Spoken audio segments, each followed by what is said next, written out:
Dan fungsi tiroid ini ya, yang abnormal itu juga salah satu kelainan atau gangguan endokrin.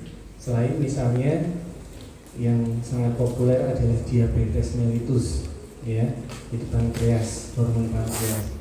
Tapi untuk tiroid ini juga sangat penting, ya, terutama untuk fungsi yang pertama itu, untuk basal metabolic rate, ya. Kemudian kalau ada gangguan nanti akan menimbulkan berbagai macam gejala. Nah, ini contohnya kalau hipertiroid. Hipertiroid artinya apa? Hiper, ya, tinggi, ya, kadarnya terlalu tinggi, ya, di dalam darah, ya. Jadi nanti gejala-gejala yang timbul, ya, terkait dengan fungsi hormon tiroid yang berlebihan. Ya, ini yang banyak sekali. Ya, mungkin nanti ada irisan dengan kuliah yang basal metabolic rate, ya, atau juga dengan growth hormon atau growth regulation juga. Nah, kalau kurang, ya, salah satu pengaruhnya terutama kalau pada anak-anak, ya. Jadi kebutuhan yodium atau hormon tiroid itu meningkat pada fase-fase kehidupan tertentu. Salah satunya masa pertumbuhan anak-anak, ya, dan kira-kira apa? Kehamilan, ya. Makanya ini sangat penting sekali terkait dengan nanti pertumbuhan anak setelah dilahirkan dan sebelum dilahirkan, ya, jadi di dalam kandungan. Nah, untuk hipertiroid atau hipotiroid, ya, ini memang kadang-kadang tersembunyi gejalanya, ya. Jadi kadang-kadang ditemukan ketika ada manifestasi penyakit lain yang lebih menonjol, misalnya, ya, takikardi atau sering berdebar-debar, ya. Kenapa ini kok deg-degan terus rasanya, gitu, ya. Kalau takikardi berapa denyut jantung disebut takikardi? Lebih dari 100, ya. Atau misalnya kenapa kok perawakan tubuhnya walaupun makan banyak tetap kurus, ya, atau sebaliknya, ya, makan sedikit kok susah banget menurunkan berat badan, ya, jadi terasa. Dan gejala lain-lainnya yang muncul baru kemudian ditelusuri, ternyata ada gangguan pada hormon atau kelenjar tiroidnya. Itu bisa juga, ya, karena sangat variatif. Ya, kita gambaran umumnya dulu, ya. Jadi kelenjar tiroid itu letaknya di anterior leher, ya. Dan kalau di gambar ini, ya, struktur yang penting, ya, di sini ada yang namanya sel-sel folikular, ini di sini. Ya, kemudian isinya adalah tiroglobulin atau istilahnya seperti cairan koloid, ya, di sini. Nah, kemudian kita lihat juga di sini ada yodium, ya, yang masuk, dan kemudian yang leak, ya, jadi yang tidak digunakan nantinya. Kemudian nanti yang memproduksi atau mensintesis hormon tiroid itu adalah sel folikular, ya. Kalau tubuh ini ada stimulasi, gitu, ya, disekresikan ke dalam darah, ya, di sini dalam bentuk D3 dan D5. Jadi kalau melihat substratnya, ya, atau bahannya, ya, terutama adalah dua penyusun ini, ya, yaitu yodium dan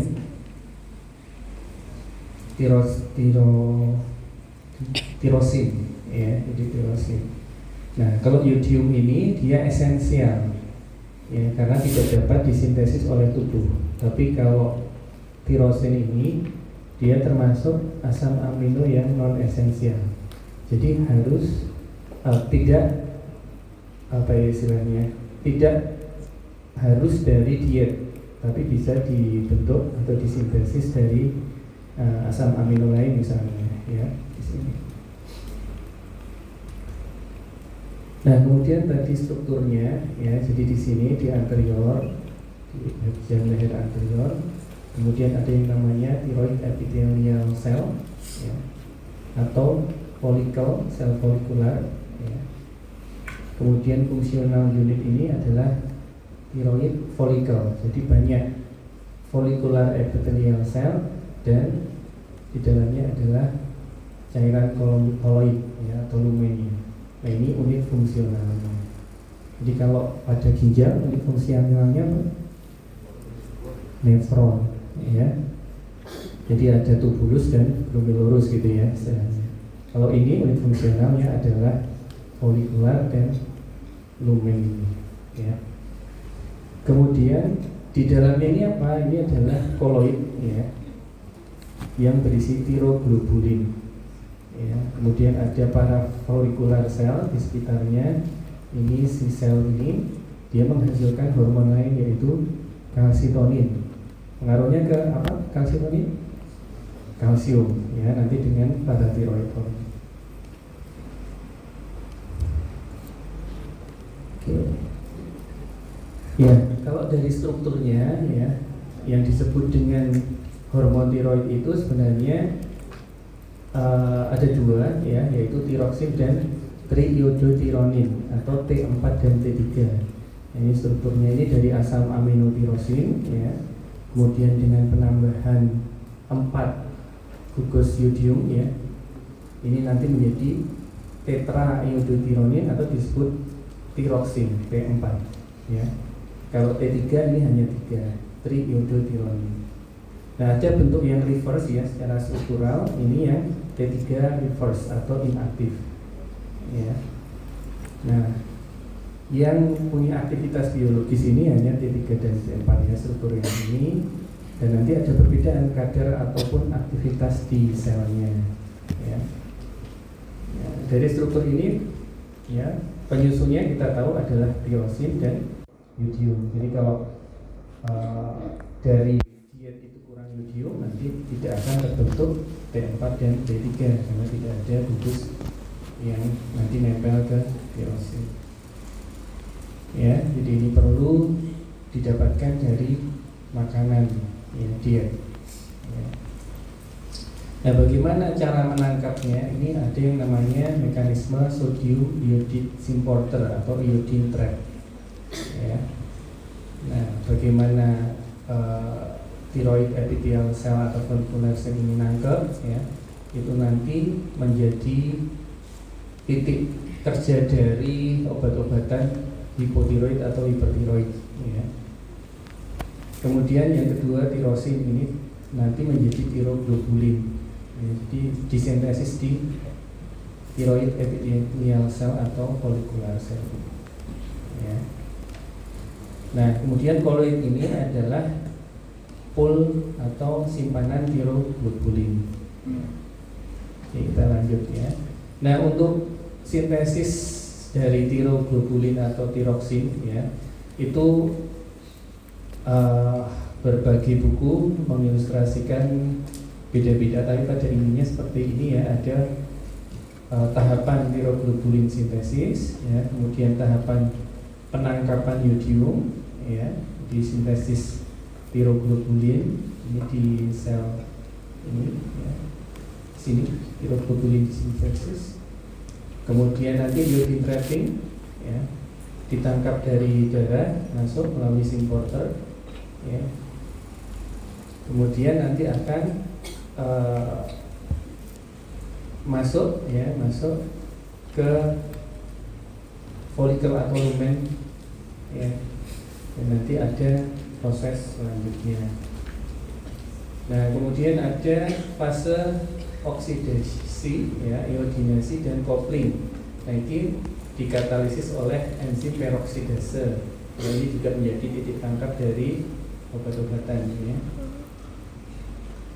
Nah, letaknya di mana? Ini sebenarnya sudah ada ya, 4A dan 4B ini ya. Ini adalah oksidasi dan iodinasi, artinya ada proses dari imin ya menjadi plus ya, dan penambahan gugus ya ke tiroglobulin ya, menjadi kalau dua menjadi di apa ya, di iodotirosin ya namanya, di iodotirosin. Kalau satu monoiodotirosin. Nah kalau satu dan dua gabung menjadi triiodotironin ya, ini ya, satu NIT dan satu DIT ya.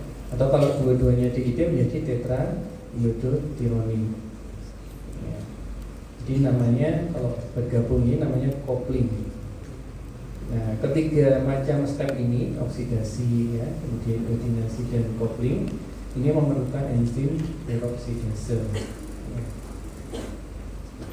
Nah, kemudian apa yang terjadi setelah jadi MIT dan DIT ya? Ini kemudian ada pinositosis. Jadi ini kan tiroid follicular cell ya yang diperbesar ya. Jadi ini kan sebenarnya sekecil ini ya, tetapi dia diperbesar ya. Jadi hati-hati menerjemahkan bentuknya seperti ini satu sel enggak. Jadi ini adalah perbesaran dari sel-sel epitel yang di sekitar lumen ya, folikel ya, sel folikuler ya. Jadi pinositosis, jadi seperti minum ya. Ini kan cairan koloid masuk. Nah yang terjadi kemudian apa? Ada fusi dan proteolisis ya. Jadi nanti akan terjadi pemisahan ya antara tiroglobulin ya, kemudian T3 dan T4 ya. T3 dan T4 nya nanti disekresikan. Nah MIT dan DIT nanti akan dipakai kembali untuk iodiumnya ya. Jadi namanya deiodination ya. Jadi sekresi T3 T4, MIT DIT nya nanti dipecah ya, iodiumnya diambil kembali ya. Jadi sebenarnya untuk iodium itu bisa dari darah langsung, bisa dari proses pemecahan MIT dan DIT ya. Ya, jadi ini rangkumannya ya. Ini kalau nggak salah diambil dari buku Guyton ya. Jadi ada proses uptake iodium importer, kemudian nanti masuk ke lumen ya. Kemudian ada iodination coupling ya, nanti pinositosis diambil, kemudian nanti MIT DIT di recycle ya, digunakan kembali bahan-bahannya, T3 T4 disekresikan. Ini sekresinya dalam bentuk reverse T3 dan T3 dan T4.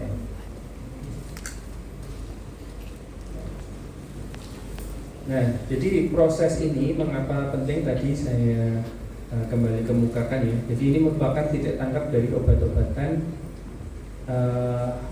hiper atau hipotiroid ya, apakah dia memacu atau menghambat.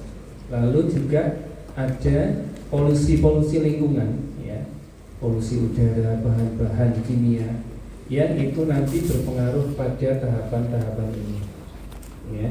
Jadi bisa jadi iodiumnya cukup ya, tetapi ada proses-proses sintesis yang dihambat oleh agen-agen pencemar lingkungan, itu juga bisa ya.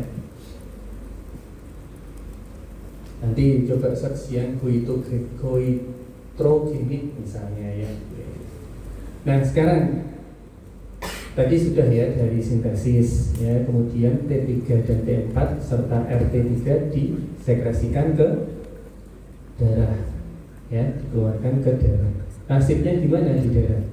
Nah tiroid hormon ini dia larut air apa tidak? Tidak. Larut air atau tidak? Tidak. Ini termasuk hormon amin ya, yang punya sifat khas. Dia larut air atau tidak? Nah kita bisa lihat dia butuh enggak untuk protein pembawa ketika beredar. Ada namanya thyroid binding globulin yang dia berikatan dengan lebih dari 90% ya, atau 90% T3 dan T4. Jadi dia sebenarnya tidak larut air ya, sehingga butuh protein pembawa. Nah, hanya kurang dari 1% yang dalam bentuk bebas. Nah, transportnya di protein pembawa ini ya, ini ada beberapa jenis, paling banyak TBG ya, globulin, ada yang prealbumin atau albumin ya. Nah, yang bisa masuk ke dalam sel itu adalah yang dalam bentuk bebas ternyata. Jadi kurang dari 1%. Ya. Jadi untuk apa ini? Yang banyak sekali berikatan dengan tiroid banding globulin ini ya. Ternyata tiroid banding globulin yang berikatan dengan T4T3 ini fungsinya pertama, dia akan meningkatkan massa atau istilahnya bertahannya hormon tiroid di dalam darah ya. Jadi T4 half-life-nya 6 hari ya, kemudian T3 ini 1 hari ya, ketika dia binding ya. Kemudian yang kedua, dia sebagai reserve atau nanti misalnya free thyroid hormone sudah masuk ke sel ya, otomatis harus ada sumber lainnya yang ready untuk dilepas, yaitu dari yang berikatan dengan protein misalnya ya. Jadi ini membuat keseimbangan ya. Walaupun nanti juga terpengaruh ke sumber dari penjaga tiroid, tapi ini bisa juga sebagai reserve ya. Ya, jadi sebagai reserve atau tempat cadangan dari tiroid hormon yang nanti fungsional. Ya, jadi tadi transport sudah ya. Jadi paling banyak berikatan dengan protein ya. Nah, kemudian nanti nyampe ke namanya apa? Target sel. Artinya sel yang punya reseptor terhadap hormon tiroid. Nah, reseptornya ada di mana? Ada di nukleus ya, tiroid hormon reseptor. Jadi tadi kan dia tidak larut air atau larut lemak, berarti kan dia bisa menembus membran lipid bilayer. Jadi mirip seperti sifat steroid hormon ya. Dia bisa nembus yang free ya. Kemudian ada konversi ya, di sel itu T4 menjadi T3, baru kemudian nempel di reseptornya ya, di sini. Ya. Mengapa kok harus diubah menjadi T3? Karena T3 ini lebih tinggi afinitasnya ya, 10 kali mudah berikatan dengan reseptor di nukleus ya. Jadi sel punya regulasi untuk wah ini T4 harus diubah nih biar dia bisa bekerja optimal ya. Jadi regulasi perifer ya. Dan ini nanti bisa juga dilepas ke luar ya. Nah, baru kemudian ketika nempel di reseptornya, dia membawa perubahan ya, sintesis protein baru untuk pertumbuhan, untuk saraf ya, fungsi kardiovaskuler dan metabolisme ya. Jadi kalau kekurangan hormon tiroid ini, tentunya fungsi-fungsi yang terkait pertumbuhan ya dan lain-lain ini akan terganggu juga. Nah, sekarang ini juga pengaruh ke nanti gejala yang timbul kalau kurang dan lebih ya. Jadi kita harus tahu efeknya di sel itu apa ya.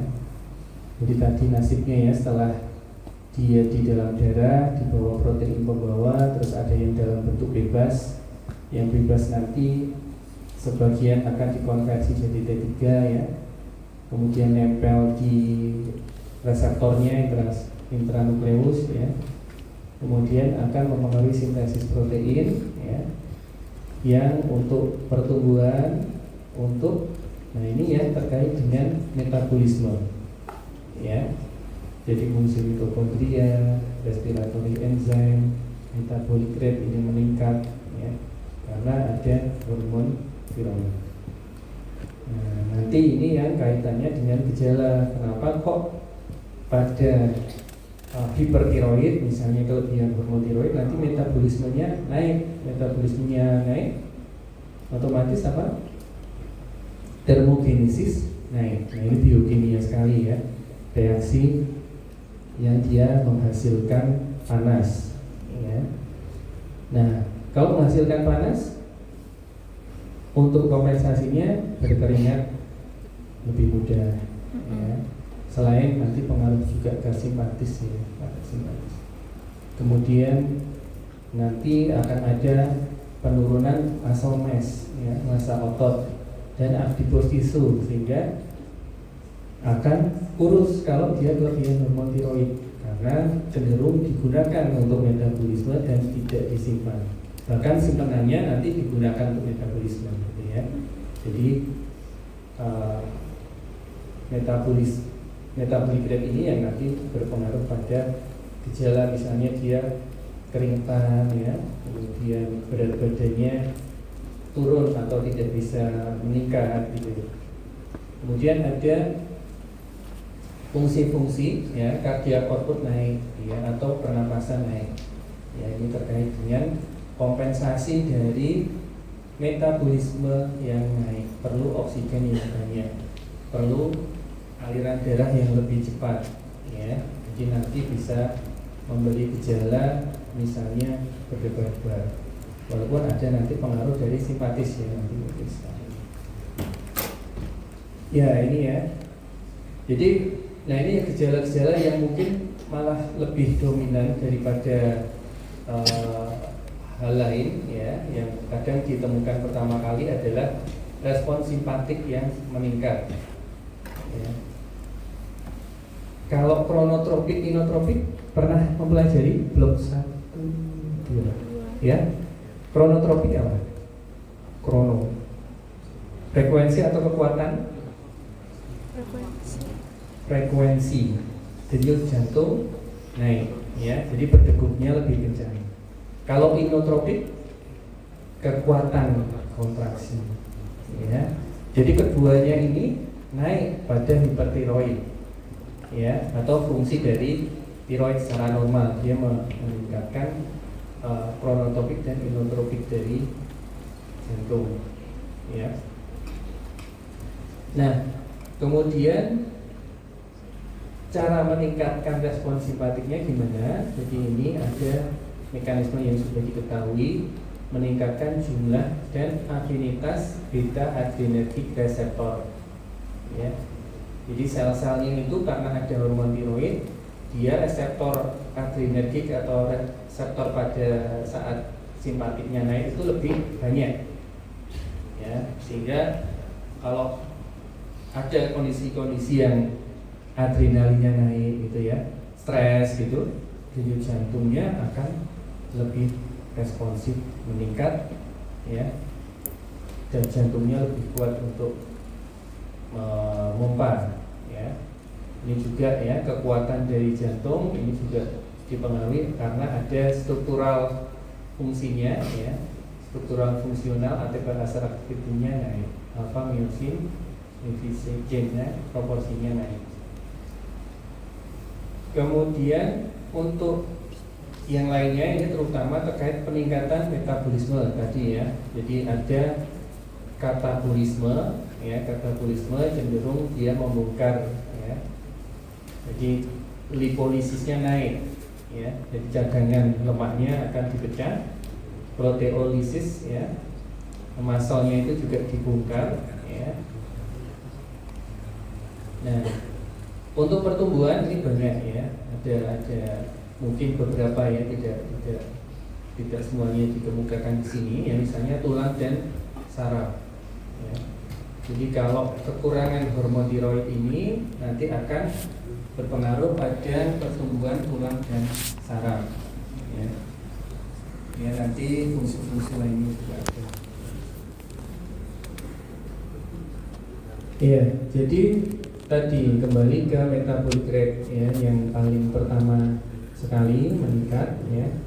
Ketika metabolismenya naik, maka peningkatan produksi panas, ya. Jadi sebagai kalorigenik heat producing effect. Jadi kalau dia meningkat, ya, metabolic rate-nya cenderung peningkatan panas tubuh. Ya, misalnya kalau metabolisme meningkat itu ketika apa? Kalau di dalam fisiologi ketika ada kalau irama sirkadian dulu ya. Ketika apa? Siang atau malam hari? Siang ya. Terus ketika beraktivitas atau ketika istirahat?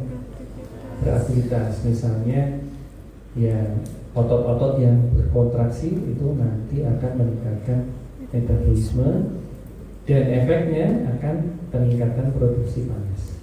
Misalnya menggigil ya, itu kan dia kontraksi dari otot ya, yang menghasilkan panas untuk meningkatkan suhu tubuh ya, seperti itu. Lalu growth and nervous system ya, pertumbuhan dan sistem saraf ya, ini mungkin terkait dengan kuliah tentang pertumbuhan ya. Nah kalau masih ingat tiroid dan growth hormone ini hubungannya apa? Masih ingat gak? Yang sinergisme, yang permisif ya. Jadi tiroid ini memungkinkan growth hormone untuk berfungsi normal ya, atau bekerja gitu. Jadi kalau nggak ada tiroid, maka growth hormonnya tidak dapat bekerja dengan normal sehingga nanti akan kecil dan ada gangguan. Sebaliknya kalau berlebihan tiroidnya tidak seperti kalau growth hormone. Kalau berlebihan kan jadi gigantisme ya, atau akromegali. Kalau ini tidak, hipertiroid tidak menyebabkan pertumbuhan yang raksasa misalnya. Jadi dia bersifat support. Juga fungsi dari otak ya. Jadi kalau ada kekurangan hormon ini pada anak-anak, ini terkait dengan kecerdasan yang juga akan lebih rendah. Nah ini simpatomimetik dan kardiovaskular. Nah ini tadi yang terkait gejala pertama yang mungkin dirasakan ya, yang lebih menonjol ya, adalah palpitasi ya, deg-degan ya, kemudian berdentumannya itu terasa lebih keras ya. Ini karena efek simpatomimetik ya. Nah mekanismenya dengan meningkatkan target cell responsiveness to katecholamin ya. Jadi kalau berlebihan tentu saja maka akan terjadi hyperresponsiveness. Tapi kalau kekurangan malah jadi hipo. Jadi istilahnya misalnya ada stres atau hormon katecholamin, tetap dia responnya kurang gitu ya. Jadi dengan meningkatkan jumlah reseptor dan afinitas reseptor ya. Kemudian di S-anode ya, secara langsung juga meningkatkan frekuensi denyut jantung ya.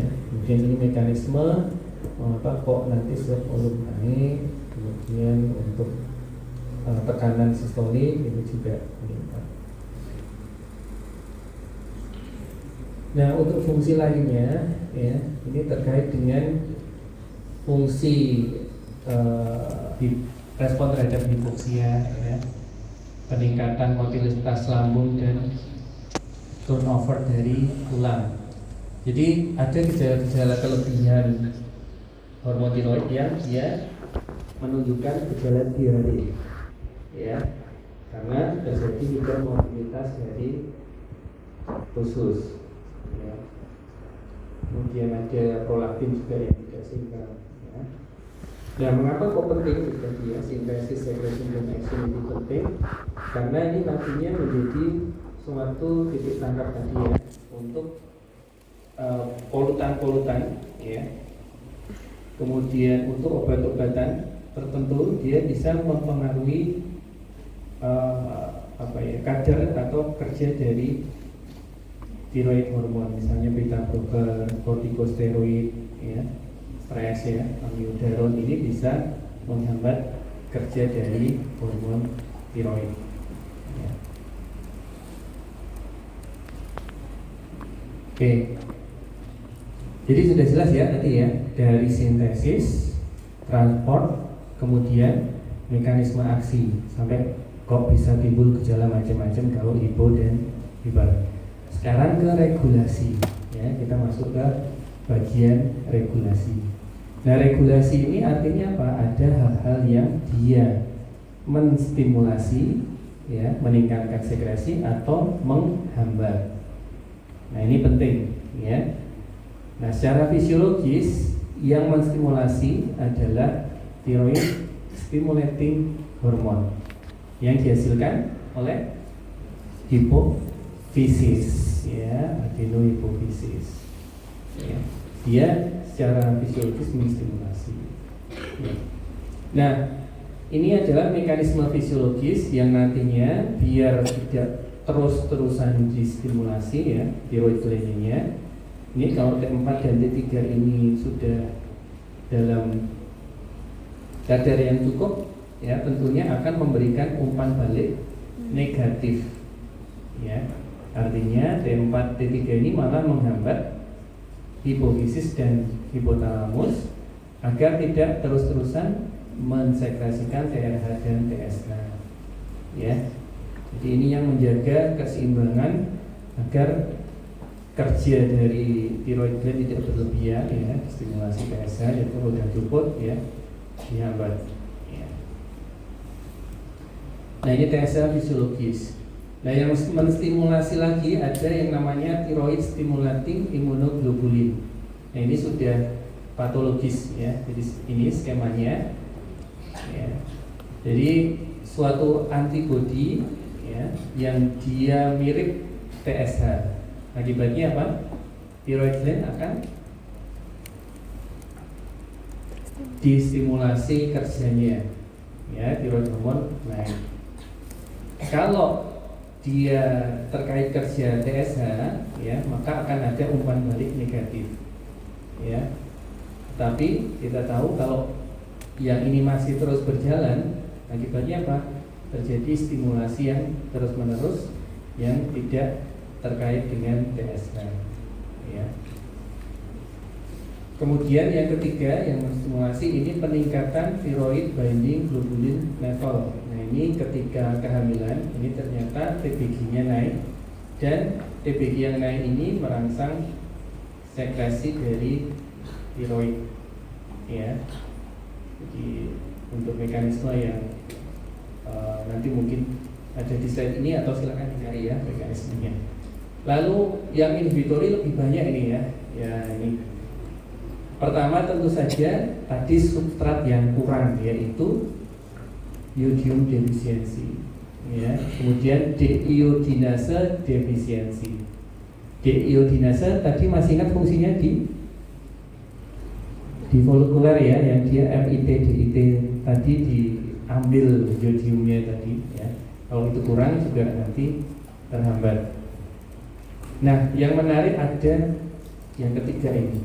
Kalau iodium itu dia berlebihan, ya, intake-nya ternyata malah menghambat, ya. Jadi ada yang namanya Wolff-Chaikoff effect ini. Jadi memang harus pas, ya. Kemudian ada yang dari polusi udara dan sebagainya, ya, perklorathiocyanat, ya. Kemudian propionurasil dan sebagainya. Ini obatnya, ya. Kemudian ada penurunan TBG, ya. Ini TBG, masih ingat, ya, fungsi hepar itu salah satunya menghasilkan protein plasma. Iya enggak? Nanti dicek, ya. Albumin, globulin, fibrinogen itu dihasilkan siapa? Ya. Kalau ada gangguan pada hepar, ya, nanti kadar-kadar protein plasma juga akan turun, termasuk TBG ini, ya. Nanti menurunkan sekresi dari thyroid. Nah sekarang kita ke arah fungsi dari TSH ke kelenjar thyroid. Jadi namanya, jadi kalau berbicara tentang hormon kan yang pertama namanya apa sih? Nah biasanya nama terkait fungsi, misalnya TSH kependekan dari thyroid stimulating hormone. Artinya apa? Hormon yang menstimulasi kelenjar thyroid atau thyrotropin, ya, karena dihasilkan oleh sel-sel di hipofisis, ya. Nah, dia bisa bekerja secara cepat, bisa secara lambat. Kalau cepat itu terutama efek untuk sintesis dari hormon tiroid. Ini tahapannya. Tahapan iodine trappingnya, tiroglobulin, ya, pinositosis, dan sampai sekresinya ini ditingkatkan oleh TSH. Ya. Nah, untuk kerja lambatnya, ya, jadi ini adalah kerja lambatnya, ya, ini yang kerja cepatnya, sintesis hormon. Kerja lambatnya adalah pertumbuhan dari folikel tiroid, ya, atau sel tiroid, ya, sel folikular. Jadi dalam jangka panjang, ya, ini akan meningkatkan aliran darah ke tiroid dan meningkatkan hipertrofi atau hiperplasi dari tiroid sel, yang nanti menjadi awal terjadinya peningkatan ukuran kelenjar atau gondok goiter. Ya. Nah, bedanya hipertrofi dan hiperplasi apa? Yang tambah jumlahnya yang mana? Plasia. Ya, jadi ada proliferasi dari sel itu dari mungkin 2 jadi 3, 4, 5, 6 gitu ya. Kalau hipertrofi apa yang bertambah? Ukuran. Ya. Jadi dia ukurannya membesar walaupun selnya masih 1 misalnya atau 2 gitu. Nah, ini bisa terjadi pada otot, ya, yang dilatih, ya, itu bisa hiperplasi atau hipertrofi terutama, atau sel lemak. Sel lemak kalau dia diisi oleh droplet lemak yang banyak, dia bisa membesar, jadi hipertrofi, ya, gitu. Kemudian kalau hiperplasi jumlah selnya atau proliferasi. Nah, ini tahapan goiter atau gondok itu ternyata tidak hanya di slide yang pertama langsung kelihatan, tapi ada skala atau grade, ya. Kalau yang 0 itu tidak terlihat, ya, jadi nggak ada itu. Tapi kalau grade 1 itu hanya bisa diraba tapi nggak kelihatan, ya, karena kecil ukurannya. Nah, kalau yang grade 2 dia sudah kelihatan, ya, atau bisa di. Nah, jadi lebih besar dari normal. Jadi ini terkait dengan misalnya adanya kekurangan yodium, ya, kemudian adanya goitrogen dan peningkatan kebutuhan. Ya, jadi kalau kondisi biasa mungkin cukup, tapi ketika dia hamil, ya, perlu tambahan misalnya di area tertentu. Nah, goiter ini ya sebenarnya adalah tanda bahwa tubuh berusaha untuk mengkompensasi kekurangan yodium. Ya. Jadi mekanisme secara fisiologisnya seperti ini, ya. Jadi kalau kita tahu ya tadi itu yodium, ya, kalau dia defisiensinya itu jangka pendek itu tidak serta-merta terjadi goiter atau gondok. Jadi perlu defisiensi yodium yang jangka panjang, lebih dari 2 atau 3 bulan. Karena apa? Karena sudah ada cadangan, ya, walaupun misalnya, ya, tidak ada intake yodium selama seminggu, ya, tapi kelenjar tiroid itu punya folikel koloidnya itu, ya, lumen koloid yang isinya koloid itu adalah cadangan untuk hormon tiroid selama 2-3 bulan. Jadi belum efek kalau cuma seminggu kurang yodium, ya. Harus jangka panjang, ya. Nah, selain cadangan di lumen kelenjar tiroid, ya, tadi masih ingat ya, di protein pembawa itu bisa sampai seminggu itu reserve-nya, ya. Kalau kurang yodium masih dari situ bisa disuplai kebutuhan hormon tiroid, ya. Nah, ini kalau kekurangan dalam jangka panjang, proses fisiologisnya, ya, pertama yodiumnya kurang.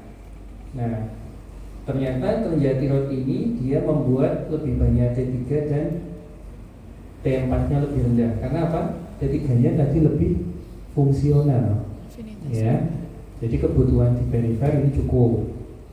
lalu ternyata masih kurang lagi ya yodiumnya ya. Akhirnya ya T4-nya menurun. Nah ini umpan balik di anterior pituitary gland tadi yang hipofisis tadi ini akan berkurang karena T4-nya rendah. Jadi umpan baliknya terjadi kalau T4-nya tinggi atau cukup ya. Jadi akan menghambat hipofisis.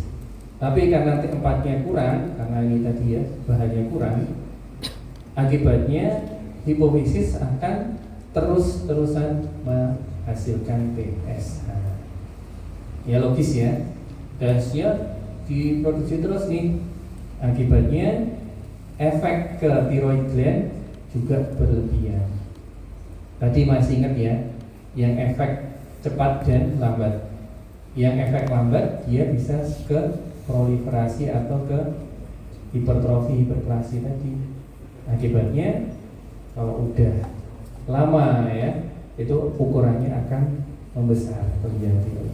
Nah ini fisiologis ya, tapi tidak serta-merta, ini proses yang cukup lama ya untuk kompensasi kekurangan hormon tiroid. Nah konsekuensinya apa kalau kurang ya, terutama karena yodium defisiensi ya. Nah ada yang namanya hipotiroidisme, ini kan kadarnya kurang ya, jadi tidak cukup kadar hormon tiroidnya ini ya, low level of thyroid hormone in the blood ya. Nah ini bisa menyebabkan mental and growth retardation ya, jadi ada gangguan mental, pertumbuhan ya, bahkan reproduksi serta kematian untuk anak-anak ini meningkat ya, hipotiroid. Jadi kalau sekarang itu kalau bayi baru lahir itu salah satunya di screening kadar TSH, TSH-nya cukup apa enggak gitu ya, apa berlebihan atau enggak misalnya. Kretinisme ya, kretinisme ini ya dia pertumbuhan kurang ya. Jadi kalau yang growth hormone atau growth kemarin ya mungkin sudah mempelajari tentang dwarfism ya. Kalau kretinisme ini dia ada mental retardasi, kemudian ukuran tubuhnya ini tidak proporsional. Kalau dia karena hormon pertumbuhan itu karena target selnya kan hampir semuanya ya, jadi dia kecil secara proporsional. Tapi kalau kretinisme ini dia tidak proporsional ya antara ekstremitas dan kepala misalnya. Ya, jadi ini rangkuman aja ya. Jadi yang sudah kita bahas dari TSH-nya ini dia fungsinya apa ya. Kemudian thyroid gland ini, nah ini bisa menyimpan 2 sampai 3 bulan supply untuk thyroid hormon tubuh ya. Berupa thyroglobulin pool di lumen follicle thyroid ini yang dikelilingi epitel folikular. Ini karakter dari thyroid hormon ya. Tadi juga sudah ya. Nah ini rangkumannya ya, dari asalnya, kemudian chemicalnya dari amin yang teroiodinasi ya, jadi asal amino teroiodinasi, biosintesis ya, sampai kontrolnya dari hipofisis, hipotalamus, lalu sampai targetnya ya, ini target sel atau jaringan ini sebagian besar sel tubuh ya. Kemudian mekanisme aksi dan sebagainya. Nah ini sekilas ini sebenarnya untuk jembatan aja ya, untuk ke klinis ya. Jadi ketika ada dugaan gangguan tiroid ya, itu kita melihatnya dari pemeriksaan hormonal atau fungsi hormonalnya. Apakah ada overproduksi ya, nanti kadar tiroidnya diukur di darah, atau ada underproduksi ya, jadi hipotiroid tadi. Lalu apakah ada goiter atau nodul benjolan di leher? Apakah sifatnya cancer atau non cancer? Nah kalau yang tadi yang karena defisiensi yodium tadi cancer atau non cancer? Non cancer, ya sebenarnya itu fisiologis, ya. Nah kemudian ini gejala penampakannya ya secara fisik ya. Kalau hipo dan hiper, jadi kalau hipo itu berat badan meningkat, ada gangguan pencernaan berupa konstipasi. Konstipasi itu apa? Susah buang air besar ya secara simpel gitu. Sebaliknya kalau yang hipertiroid ada diare ya, karena tadi efeknya ke usus itu hipermotilitas ya. Kalau berlebihan tambah cepat. Kemudian denyut jantungnya naik ya di sini ya kalau yang hiper. Kemudian berat badannya turun ya. Kalau sebaliknya yang hipo ini berat badan naik dan lambat denyut jantungnya ya. Nah jadi ini rangkumannya ya. Jadi di antara beberapa hal yang kita bahas tadi ya, fungsinya tiroid hormon ini adalah terutama untuk anabolik ya. Jadi metabolisme itu ada dua ya kan, anabolisme dan katabolisme ya. Nah ini yang tiroid hormon ini anabolisme ya, terutama untuk normal growth and maturation. Tetapi ya diingat juga ya, pada hal-hal tertentu dia juga bersifat katabolisme ya, untuk metabolisme misalnya membongkar simpanan lemak ya dan juga otot misalnya. Kemudian period follicle ini bisa menyuplai beberapa bulan dari tiroid hormon tubuh ya, kebutuhan tiroid hormon. Jadi kalau sekresinya misalnya di stop beberapa waktu ya masih tetap cukup ya, karena ada cadangan sini. Ya. Nah, karakter lainnya, jadi kalau tiroid itu sintesis dan rilisnya terutama adalah T4. Ya. Tetapi ketika ada defisiensi yodium, produksi T3-nya nanti akan naik. Ya, karena lebih aktif ketika ada di jaringan. Ya, dia dikonversi menjadi T3 di jaringan. Ya. Lalu negatif feedbacknya T3 atau T4 ternyata T4 ya, yang nanti berpengaruh ke negatif feedback. Kemudian yang selanjutnya ini meningkatkan metabolic rate, meningkatkan responsiveness dari simpatetik. Nah ini apa kemarin yang katekolamin dan tiroid hormon hubungannya apa? Permisif, sinergis atau antagonis? Permisif juga. Dengan cara dia apa tadi? Meningkatkan jumlah dan afinitas reseptor katekolamin. Ya. Jadi adanya hormon tiroid ini efek dari ya semacam adrenergik itu jadi bisa baik ya, berespon dengan baik. Tapi kalau berlebihan hormon tiroid jadi hiperresponsiveness. Jadi ada stres sedikit, kedegannya beberapa kali lipat misalnya ya. Kemudian selanjutnya ini terkait dengan pertumbuhan ya, perkembangan otak ini penting sekali ya, karena terkait dengan dwarfism, bentuk dwarfism dengan mental retardation ya. Retardation ini lebih apa ya istilahnya, ada retardasi mentalnya ya. Kalau dwarfism mungkin normal ya untuk kita. Ya jadi itu ada pertanyaan mungkin terkait fisiologi hormon tiroid. Ya.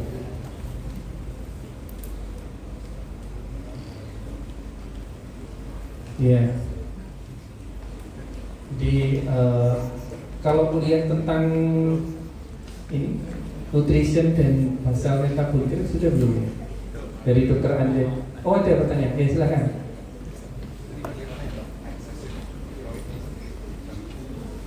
Eksesif tiroid bisa, eksesif yodium bisa membuat goiter. Ya, oke. Jadi kalau di gambar ini nggak ada ya, tetapi kita Ya. Kita lihat tadi yang ya. Sebenarnya bukan istilahnya kalau di sini ya, dia menghambat dari excessive iodium intake, dia menghambat sekresi dari hormon tiroid. Ya. Jadi kalau yang tadi secara fisiologis itu adalah kalau kekurangan iodium, ya. Jadi ini, nah ini penting ya, nanti keluar. Ya karena fisiologis ya. Jadi sebenarnya patologisnya banyak loh, ya. Tapi kita belajar yang dasar dulu, ya. Jadi ini yang terjadi secara fisiologis kalau kekurangan hormon iodium, ya, mineral iodium, nanti ada kompensasi, istilahnya peningkatan kerja dari thyroid gland karena stimulus TSH yang terus menerus, ya. Jadi di sini tidak ada umpan balik negatif karena tempatnya turun, ya. Nah kalau misalnya ada referensi yang eksesif iodium bisa menyebabkan aktivitas dari kelenjar tiroidnya itu apakah naik atau enggak, ya. Sebenarnya ada mekanisme regulasi, ya.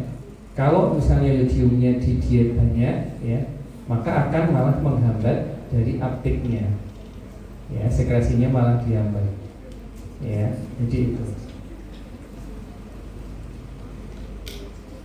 Oke. Nah, selain dari kalau ada pertanyaan, kemudian membesarnya selain dari defisiensi iodium apalagi, ya? Misalnya tadi yang sudah ada di slide ini, ya, ini ada thyroid stimulating immunoglobulin TSI. Nanti dicari misalnya thyroiditis Hashimoto gitu ya istilahnya. Jadi ada autoimun, ya, antibody yang dia efeknya seperti TSH. Hanya kalau TS ini ada umpan balik negatif nggak? Tidak ada, ya. Jadi dia hanya menstimulasi terus sehingga ukuran kelenjar tiroid meningkat. Bisa juga karena proses peradangan, ya, itu juga bisa membesar. Atau karena tadi cancer, ya. Jadi misalnya ada gangguan pembengkakan di leher, ya, biasanya nanti diambil biopsi, kemudian diperiksa apakah cancer atau non cancer, ya. Karena kalau cancer mungkin nanti akan berbeda terapinya, ya. Nah, kalau yang cancer apakah diambil, kemudian ada kemoterapi dan sebagainya. Oke, kalau kuliah tentang faktor lingkungan ke hormon sudah belum ya? Sudah. Ada nggak yang efek ke hormon tiroid? Ada nggak? Masih ingat nggak? Kalau Prof Diki biasanya tentang reproduksi, ya, hormon reproduksi. Jadi ada banyak hal, ya, cuma saya nggak cantumkan di sini. Bahkan merokok, ya, ibu-ibu yang merokok, ya, atau dia yang terpapar, ibu hamil yang terpapar asap rokok itu bisa mempengaruhi fungsi hormon tiroid di tubuhnya, kelenjar tiroid, ya. Jadi hati-hati. Polusi udara dan sebagainya itu juga bisa, ya. Nah, kalau kurang nanti janinnya yang pertumbuhannya akan terganggu, pertumbuhan fisik maupun saraf atau mentalnya, ini yang perlu diwaspadai, ya. Saya pernah baca alkohol juga, ya. Nanti silahkan dieksplor, ya, faktor lingkungan ke tiroid, kelenjar tiroid. Oke. Ya, ada lagi pertanyaan? Oke. Habis ini nanti ada kalau tidak salah tentang respon stres ya. Nanti saya dengan dari biokimia ya tentang terkait respon stres, ini juga terkait efek dari simpatis ya, juga pankreas. Pankreas ini besok ruginya ya. Jadi efek simpatis terhadap pankreas juga. Nah ini ya.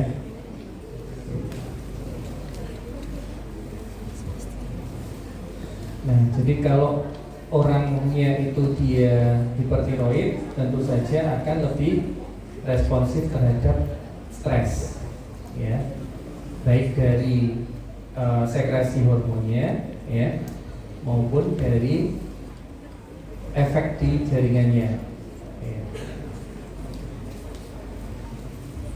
Baik, kalau tidak ada mungkin saya akhiri untuk kuliah siang hari ini ya. Silakan melanjutkan aktivitas dan selamat siang. Wassalamualaikum warahmatullahi wabarakatuh.